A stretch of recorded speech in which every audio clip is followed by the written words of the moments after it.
Slovenia, Yes. LPS. All right, ready? Yes. Sup, you fools! Matt and Roy, ESC United, your favorite Eurovision channel, coming you from tour in the press center and Roy's Airbnb. We've been watching rehearsals all day. We also watched Slovenia rehearsing for the second time, LPS Disko. And yes, they did bring a flippin' disco ball with them on stage. We got to see the whole thing. Did it come together or not? Roy, what is your impression? Yeah, I think that this really came together. Initially, when I saw the pictures, I thought that they would like hide the thing that the drummer is standing on behind the disco ball, and in a way, it seems a little bit like a thing that wasn't necessary because you're not really getting a lot of shots where you're really seeing the disco ball with the drummer up top. But it is still quite a cool idea and a cool concept. And what I do like is them interacting with the disco ball. At some point, you see them like, I think that's also in the clip that you guys could see online. They're standing around the disco ball, and like the cameraman just makes a little lap around it, and they all have their little moment. And I think that those little moments are really what shines through. The lead singer, I forgot his name real quick, but that's okay. Was really good vocally. I think he also lightened up a bit from the national final. He was a bit like nervous perhaps back then. He was definitely a bit more smiling, a bit more having a good time. So those things were very good. There were a few things that I didn't necessarily love. Like at some point there's the lights coming onto the disco ball and it may be drowning out the singer a little bit with the reflection from the disco ball. But other than that, Slovenia was looking pretty good with what they can do with the song. I think they did a good job today.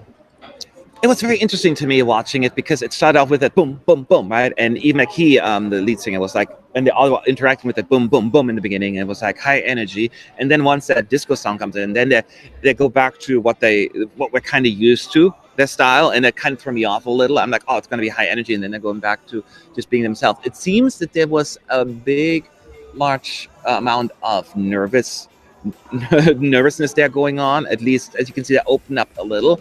At the beginning, I was like, okay, I like it. I understand that's a little bit of your charm, the style, but it was almost like a lot of it. And I'm like, okay, just loosen up a little. And they did over the run through. So, and they became more and more charming by the last run through. I'm like, okay, now I feel like they're getting the groove. So knowing what I know now, I think they will be fine come Tuesday. I agree with you. I thought, because on the pictures it looked really cool, that how the drama is high up. I don't necessarily think it adds even that much anymore as I thought. So not sure if it was necessary, but it doesn't bother me either. It's not a help or hurt thing for me at all. It's just there.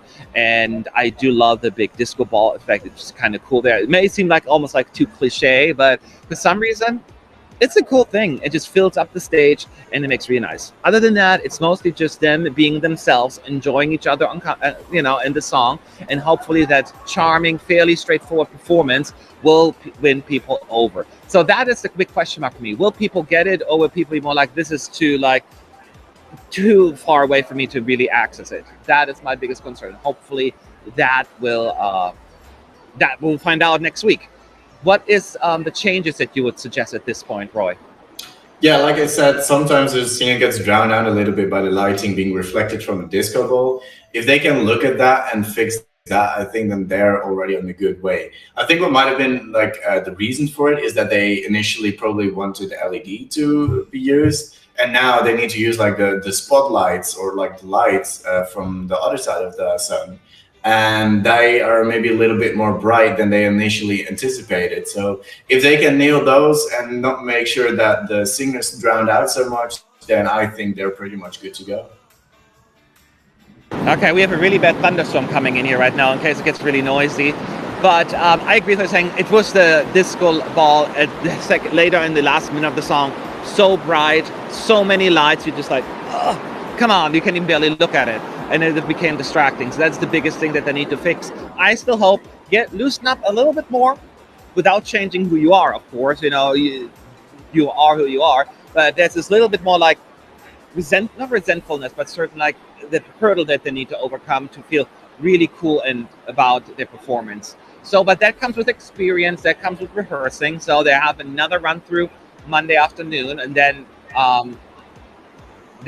the real thing starts. But yeah, so overall, I still think it's a good package, and I cannot wait how it's going to end up come Tuesday. What are your thoughts? I know you saw the clip online. Leave your thoughts below. Share them with us, and be back for sure next Monday for the dress rehearsal, because then you find out if they're ready or not. Talk to you all later.